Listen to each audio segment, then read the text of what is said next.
Are you self-sabotaging? Here are the mistakes that you could be making. Hey, beautiful soul. Today I want to talk about something that affects so many of us without us even realizing it. It's self-sabotage, those hidden patterns that keep you from reaching your full potential, from achieving the happiness and fulfillment you deserve. Self-sabotage is real, and it's time to uncover its signs in your life. You might be thinking, but I would never intentionally hurt myself. But self-sabotage isn't always conscious or intentional.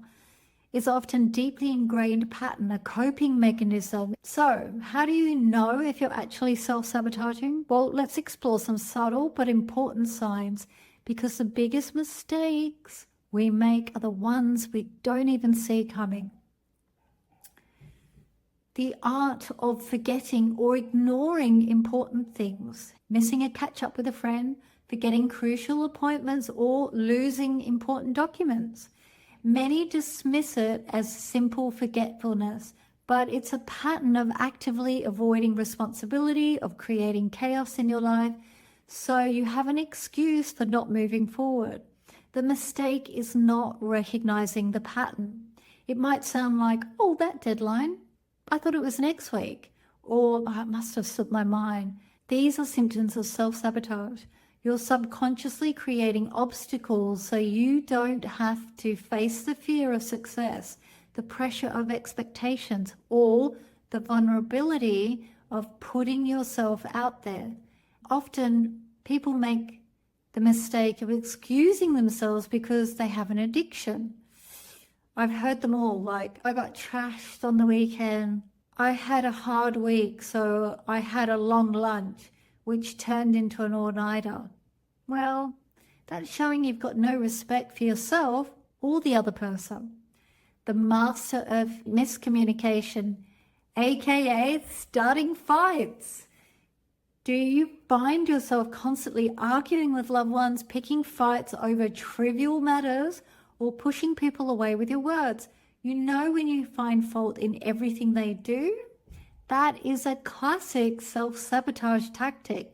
When you create conflict, you create distance. You push away the very people who support you and help you grow. The mistake, believing it's always the other person's fault.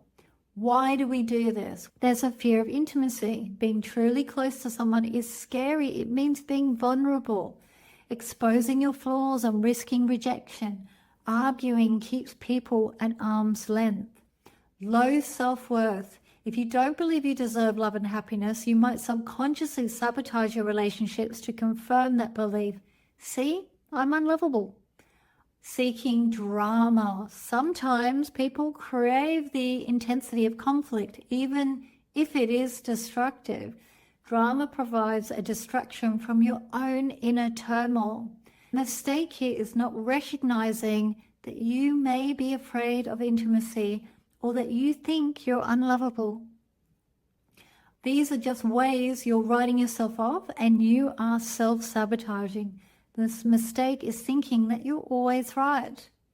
The procrastination paradox. This is my favorite one. Oh, procrastination.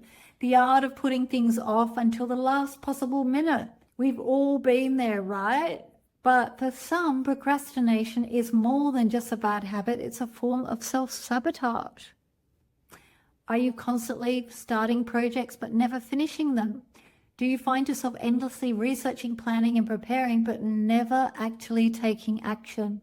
People don't recognize this pattern. They believe it's research, not the action, that matters.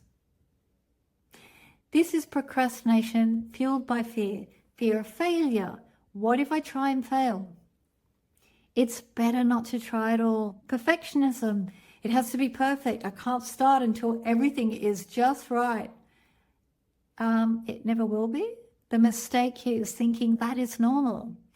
Overwhelmed. This is too big, too complicated. I don't even know where to start. The mistake here is not breaking tasks down. Procrastination becomes self-sabotage when it constantly prevents you from pursuing your goals, fulfilling your potential, and living the life you truly desire. The mistake is blaming external factors like lack of time and fear, the yes machine, and the exhaustion that follows. This is my favorite one. Are you a people pleaser? Do you find yourself constantly saying yes to requests even when you're already overwhelmed, exhausted, and resentful? The mistake here is believing that you always have to be helpful. Constantly putting others' needs before your own is a recipe for burnout and self-sabotage. People don't recognize how much they're doing for other people without taking a break. Here's why. You have a lack of boundaries. You haven't learned to say no without feeling guilty or selfish. Seeking validation. You believe your worth is tied to how much you do for others. The mistake is needing validation. Fear of disapproval. You worry that people will be angry or disappointed if you don't meet their expectations. Saying yes to everyone means neglecting your own dreams, desires, and well-being. The mistake is thinking other people's desires are more important than your own. The self-criticism spiral, in other words, beating yourself up. This one is big. Are you your own worst critic? Do you constantly berate yourself for your own mistakes? Focus on your flaws. Tell yourself you're not good enough. The mistake here is believing that voice inside your head is correct.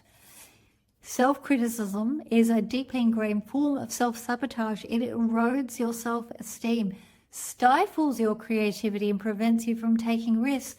It's a pattern of destroying oneself slowly and deliberately.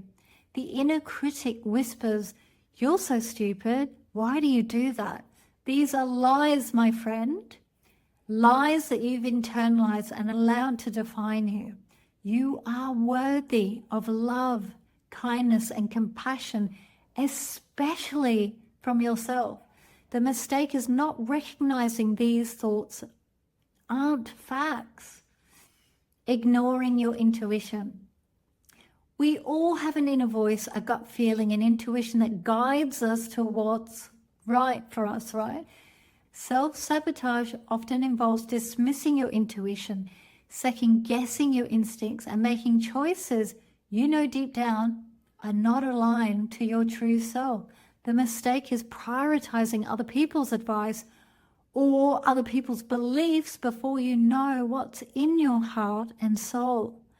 Maybe you stay in a toxic relationship or a job that feels wrong, or pursue a path that drains your energy. The mistake is believing outside validation is more important than your own inner compass. Addictions, not really facing the consequences. Sometimes we turn to things that numb ourselves. Alcohol, food, substances, even work, sometimes drama. We might think we're handling things, but really we're just avoiding the underlying issues. Writing yourself off, or thinking it's okay to miss things or argue because you're not fully present. The mistake is ignoring how these things contribute to self-sabotage. Rewriting the past, denying reality. Do you find yourself constantly changing the narrative of past events to make yourself look better or feel less responsible? Do you minimize your own actions and exaggerate the actions of others? People don't realize they're changing stories to their benefits. This is a subtle but powerful form of self-sabotage. The mistake is not accepting responsibility for your past, preventing you from learning and growing. This may look like arguing with people about the same story and not admitting your part you played in it. Destructive comparison. Social media fuels the fire of comparison. Are you constantly measuring yourself against others, focusing on what you lack instead of appreciating what you have? The mistake here is believing what you see online is real. This is a fast track to self-sabotage. The mistake is letting external comparisons dictate your self-worth. This means not acknowledging your uniqueness, your strengths, and your accomplishments because someone else has more. Isolation and withdrawal. When things get tough, do you tend to withdraw from friends and family, isolating yourself in your own world? While solitude can be beneficial, consistent isolation is a sign of self-sabotage. The mistake is pushing away the support you need, reinforcing feelings of loneliness and inadequacy. This is just a destructive response. Thank you for joining me on this self-discovery. Don't let self-sabotage steal your joy. Don't let it define you. Sending you love and light. Until next time, peace.